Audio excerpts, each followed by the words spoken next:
She's just after the money, Sophia shouted, standing at the head of the table. Look at these bank statements. While we were mourning Dad's death, she was secretly taking money from the family accounts.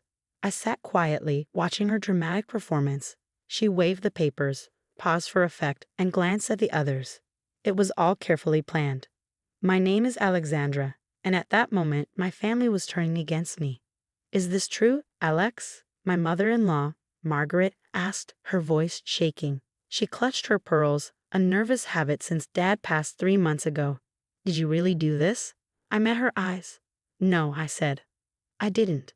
But Sophia wasn't done. She threw more papers on the table. Then explained these. Transfers, withdrawals, while you were handling Dad's estate. My brother James wouldn't even look at me. He just stared at his hands, like when we were kids and Sophia blamed me for things she did. Some things never change. The paperwork is real, I said calmly. Everything was approved by the estate lawyer. Sophia laughed coldly. The lawyer you chose? How convenient. I felt the room shift. Aunt Helen, who once invited me for Sunday dinners, now looked away. Cousin Peter, whom I helped with college applications, wouldn't meet my gaze.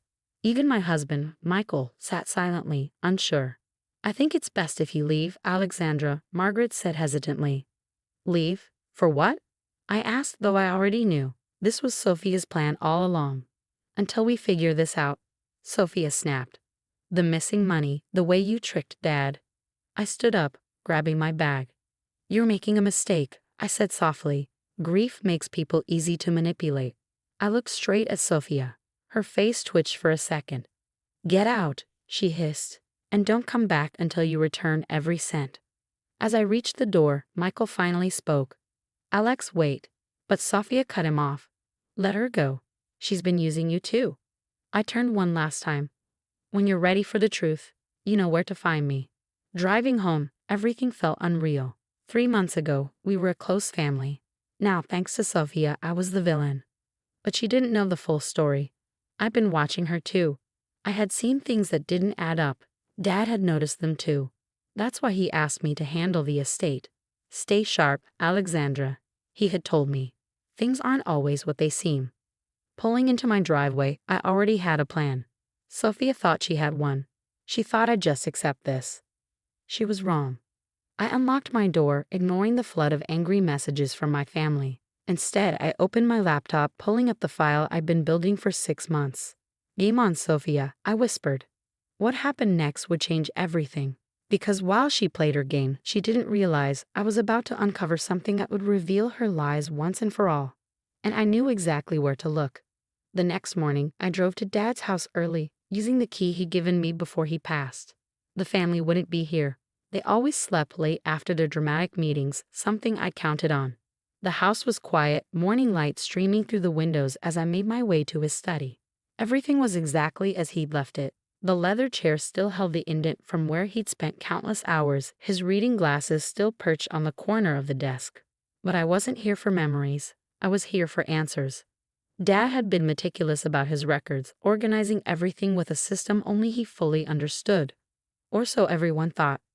We'd spent months before his death going through files together, and he taught me his methods, showing me how each folder connected to another, creating a web of information that told the real story of our family's finances. I started with the bottom drawer of his filing cabinet, the one Sophia never bothered to check because it only contained old tax records. But Dad had taught me better. Behind those tax records was a false back, and behind that, found you, I whispered, pulling out a thin red notebook. The notebook contained Dad's private observations, things he'd noticed but never confronted directly. As I flipped through the pages, his familiar handwriting painted a very different picture than the one Sophia had presented. March 15th. Notice unusual transfers from the family trust. Sophia's signature doesn't match previous documents. Need to verify. April 3rd. James seems unaware of the new account opened in his name. Sophia handling all financial matters now. Concerning. May 1st. Alexandra's audit revealed systematic discrepancies. Keep this quiet for now. Building evidence. My hands were shaking as I read. Dad hadn't just suspected, he'd known. He'd been tracking Sophia's activities for months, maybe years. But why hadn't he confronted her? The answer came on the last page, dated just a week before his death. Hidden the final evidence in the place only Alexandra knows to look. She'll understand when the time comes. The blue box holds the truth. The blue box. My heart skipped a beat. When I was 12, Dad had shown me his secret hiding spot, a hidden compartment behind the study's fireplace mantel. Every good man needs a place to keep his secrets, he told me with a wink. This is where I keep the things that really matter. I moved to the fireplace, my fingers finding the hidden catch exactly where I remembered it. With a soft click, the panel popped open. Inside was a small blue box, dusty but intact. My hands trembled as I opened it. Inside were USB drives, documents, and a sealed letter addressed to me. But what caught my eye was a stack of bank statements, the real ones, not the doctored versions Sophia had presented. They told a very different story. The transfers she'd accused me of making, they all traced back to accounts she controlled. The suspicious withdrawals, they coincided perfectly with her recent luxury purchases, a new car, expensive jewelry, that surprise vacation she'd taken James on. But it was the letter that made my breath catch. My dear Alexandra, if you're reading this, then things have played out as I feared they might. Sophia has shown her true colors, and the family, in their grief, has likely believed her. They always did prefer a dramatic performance to quiet truth. I'm entrusting you with this evidence because you were the only one who saw through her act from the beginning. The USB drives contain security footage from my study. Yes, I had cameras installed after the first time I caught her forging my signature. The documents prove where the money really went. But most importantly, I've included my new will, the real one, not the version Sophia thinks she found. She's been playing a dangerous game, Alexandra, and it's time for the truth to come out. Use this wisely. The family will resist at first. Truth is always harder to accept than lies. But they need to know who really had their best interests at heart. I trust you to do what's right. Love, Dad.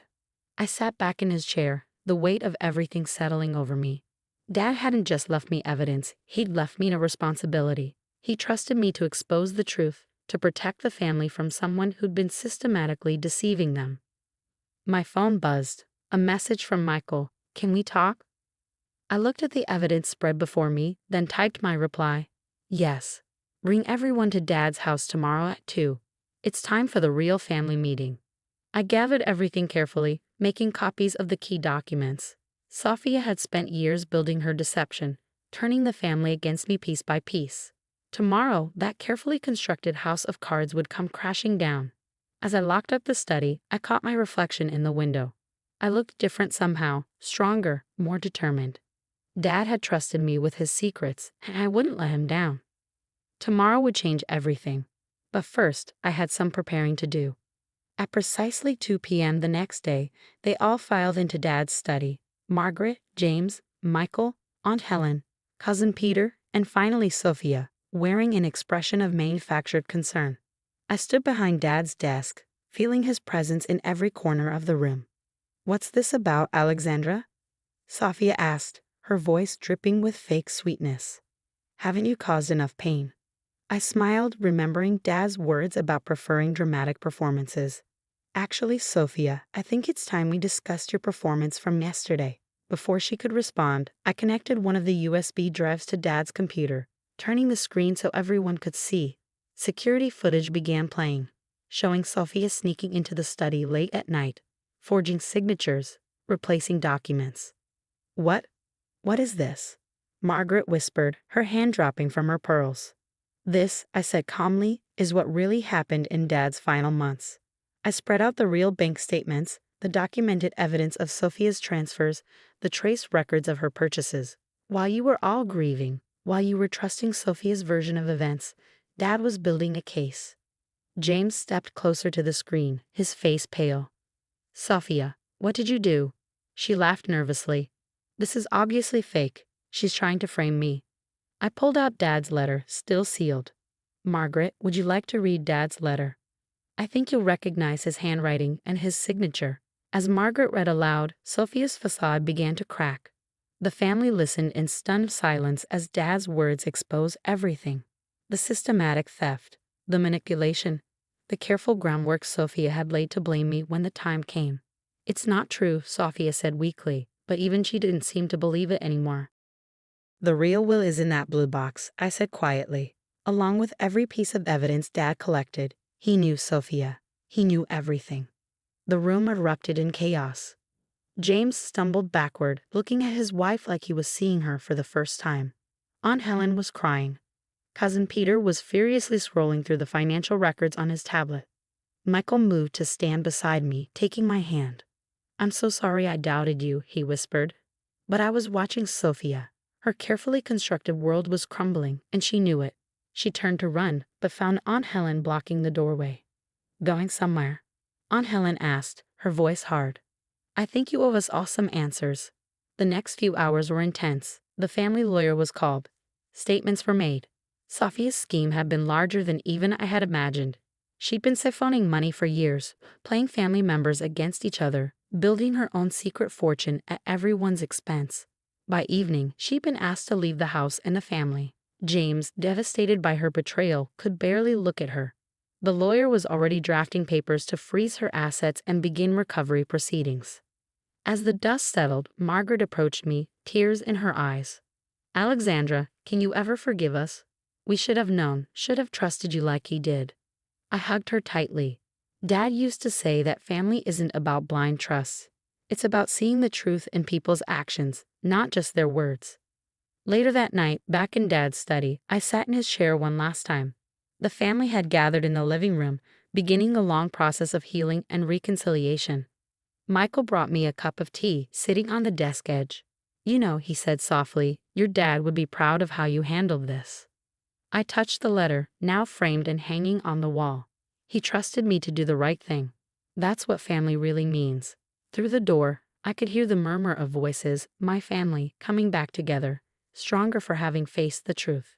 Sophia had tried to tear us apart, but in the end, Dad's wisdom and trust had kept us whole. I picked up the blue box, now empty of its secrets but full of memories, ready to join the others. Michael asked, extending his hand. "Yes," I smiled, taking his hand. "It's time to be a family again." We walked out together, leaving the study exactly as Dad had kept it, a place where truth lived, where secrets were kept safe, and where, in the end, justice had prevailed. The family's healing would take time, but we would face it together, stronger for having weathered this storm. And somewhere, I knew, Dad was smiling, knowing his trust had not been misplaced.